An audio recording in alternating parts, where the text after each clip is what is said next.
to Neutral by Hira and Rajab, South Asia का पहला AI podcast. No propaganda, only facts. अगर आप चाहते हैं कि neutral by Heera and Rajab narrative social media पर स्ट्रांग रहें तो अभी के अभी वीडियो को लाइक कर दें और चैनल को सब्सक्राइब जरूर करें. आपने कभी सोचा है कि हिस्ट्री का सबसे बिगेस्ट ड्रग नेटवर्क किसने रन किया? ना पाब्लो एस्कोबर, ना कोई माफिया, बल्कि ब्रिटिश एम्पायर. और इस एम्पायर के सेंटर में थी एक रानी, क्वीन विक्टोरिया.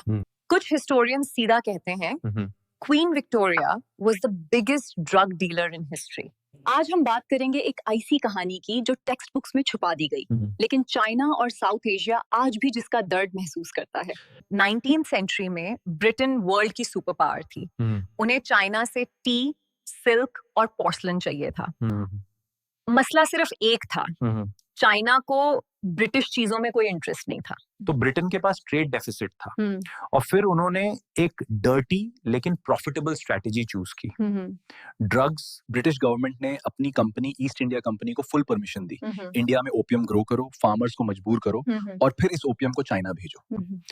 ये ओपियम ज्यादातर बंगाल, बिहार और नॉर्थ इंडिया के एरिया से आता था. इंडियन सबकॉन्टिनेंट को ड्रग फैक्ट्री बना दिया गया.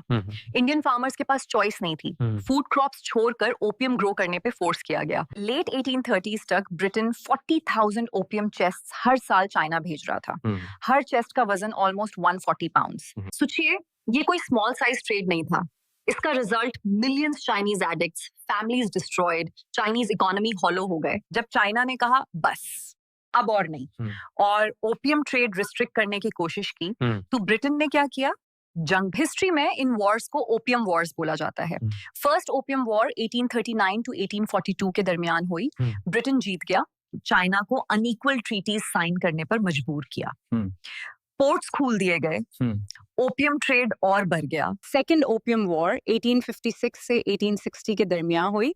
इसमें भी चाइना लॉस्ट. रिजल्ट और ज्यादा ह्यूमिलिएशन और ज्यादा drugs. By 1870 opium shipments 76,000 chests पर ईयर हो गए थी. यानी ऑलमोस्ट डबल.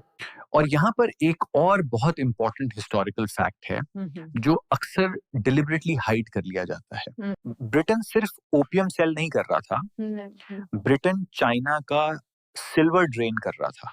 देखिए, उस जमाने में चाइना का सिस्टम सिंपल था. चाइना फॉरेन ट्रेड सिर्फ सिल्वर में करता था. टी चाहिए, पे इन सिल्वर.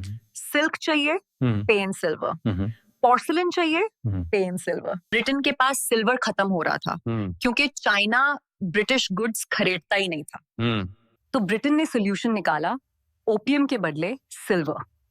ओपियम सिर्फ ड्रग्स नहीं था, ये इकोनॉमिक वेपन था. जब चाइनीज ओपियम के एडिक्ट हो गए, वो अपनी मेहनत का सिल्वर, अपनी सेविंग्स, अपनी फैमिली की हेरिटेज सब ओपियम के अगेंस्ट ब्रिटेन को देने लगे.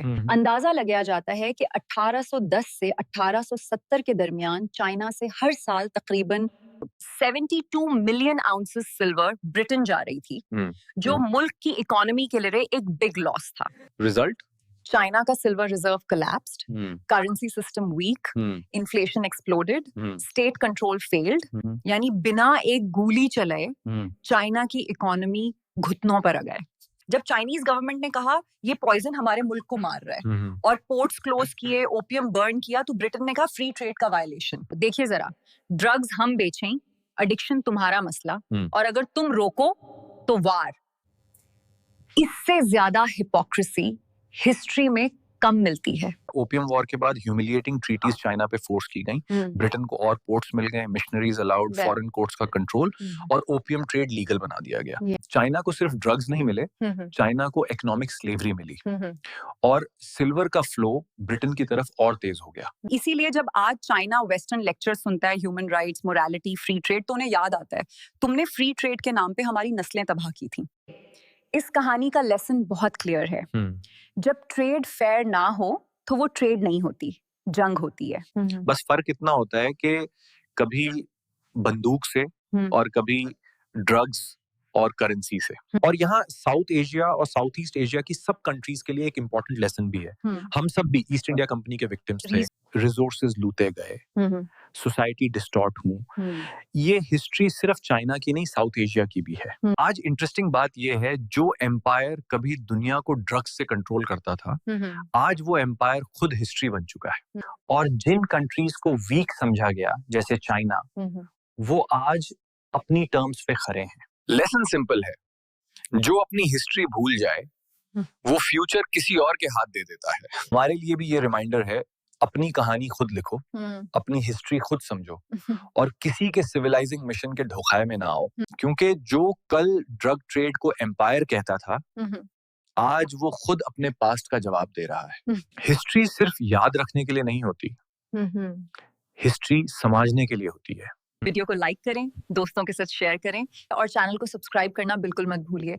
मिलते हैं नेक्स्ट एपिसोड में एक न्यू टॉपिक, न्यू एंगल के साथ। अपना बहुत ख्याल रखें। अल्लाह हाफिज।